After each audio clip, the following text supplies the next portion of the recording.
nimagadir meni qalbimda yomonligi ham bo'lmagan ularga, lekin muhabbat ham bo'lmaganda. Keyin bir joyda ota-ona to'g'risida bir narsa aytganimda, sizlarga o'xshab bir necha yil ishlab pensiyaga chiqib, pensiya yoshida o'tirgan bir aka oldiga chorladida menga bir gap gapirdi. Doniyorbek, ota-ona to'g'risida gapirganingizda men roza maza qildim uka deb, cho'ntagimga ozgina qistirdi-da, rahmat aytib, quchoqlab, yig'lab, "Keyin aka nimaga yig'layapsiz?" desam, menga bir gap aytdi-da, "Shundan keyin sizlarga meni muhabbatim oshib ketdi" dedi. O'sha bir davrda notinchlik davri rosa bo'lganida bizda aya har 30 metrga bitadan chegaraga mashinalarga o'xshagan voyenlarni qo'yilgan ekanda. Unda ham sal kamlik qilib orani 50 metrga surib qo'yishgan ekan. Bu paytda Nokia haligi telefonlar yangi 11 telefonlar bizga yangi kirib kelgan davrga to'g'ri kelar ekan. Akam o'zi bilan birga postga olib borib olgan ekan. Maqsad uyda onasi kasalliganda, o'zi 3 oy to'g'ridan bir bormas ekan, ukasi bilan gaplashib turar ekan. Falon doktorga ber, falonchiga bor deb o'sha yerdan turib muomala qilib turar ekan. Soat ertalab boshlanganda edi, kechqurun soat 9:30-10 ga borganda ukam shunday telefon qildi-da, "Aka" dedi, "Ey yo'q be yo'q, onam o'lib qoldi" degan gapni gapirdi dedi. Qani hozir kimingiz qayerda ishda bo'lsangiz, mana shu gap eshitgandan tura olasizmi? Har qanaqa ishingizni yig'ishtirib, uyingizga chopasiz. Lekin bularga o'xshagan vatanimizni qo'riqlayotgan o'sha mard borki, ona ko'zdan yosh to'xtamay ertalabgacha oqibdi, lekin qo'lida avtomat bilan chegaran keta olmas ekan.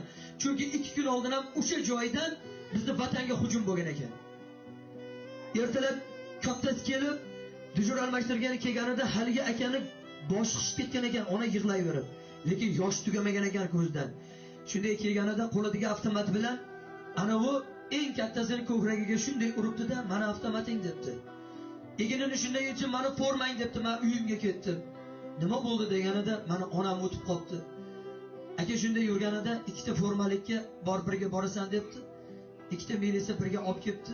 Kelsa, lekin ming afsus, onasini o'zi qabristonga qo'yib kelishgan ekan. O'sha joyda fotiha bo'pti. 1-2 soat turgandan keyin ana bayinini yana qaytib haligi ikkitasi "Yuring, sizni olib ket" degan, qaytib olib ketamiz. Dod darmish ketmayman deb. Shunday qo'liga kishani solib, mashinaga solib olib ketibdi. Qaytib borganida men senga nima dedim? Formangni berdim, avtomatingni berdim, menga ruxsat berma, endi ishlamayman.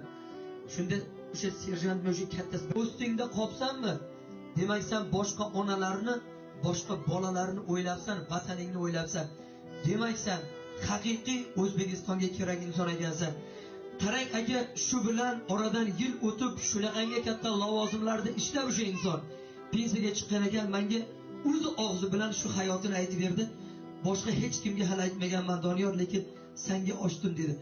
O'sha kundan keyin ishoning ona, mana bunaqangi o'xshagan vatan himoyasi turgan yigitlarga muhabbatim oshib ketdi va o'zimga bitta narsani odat qildim. Bola chaqam bilan dasturxonga o'tirganimda o'sha akani esimga solganimda, esimga kelganida mana bunaqangi o'xshagan vatan himoyachilariga farzandlarim bilan birga qo'limni oldinga ochib duo qilyapman. Nimaga? Xohlaganimda xohlagan yerimda yuribman, bolam xohlagan joyda yuribdi. Nimaga aya? Kuyov boladek, mana bulardek mardli vatanni chegarasida turib, siz bilan meni himoya qilganim uchun. Xohlagan vaqtim onam kasal bo'lsa, xohlagan joyga olib boryapman. Lekin bular olib bora olayaptimi ona? Yo'q. Onasi xohlaganida osh ovqatini olib kelib, shashlik yedira olayaptimi? Yo'q. 3 oy, 4 oy, 5 oyda onasini sog'inib keladigan, onasini yo'qlaydigan inson bo'ladi. Mana shunday vatanimizni himoyasidagilarga eng avval esingizga tushganingizda duo qilib turinglar. Hozir esa bitta yurakdan qarshi eshalinglar shularga. Yigitlar muborak bo'lsin, sizlar mehnatingni qiyof. Meni muhabbatim cheksiz va sizlar uchun hamisha sizlarni g'oyibona duo qilib turadigan menga o'xshagan insonlar bor. Kiyotora, sizni ham esingizdan chiqarmang. Muborak bo'lsin. Endi borib kuyov bolani davramizga olib chiqib bitta chiroyli qo'shiq xurolanglar berasizlar.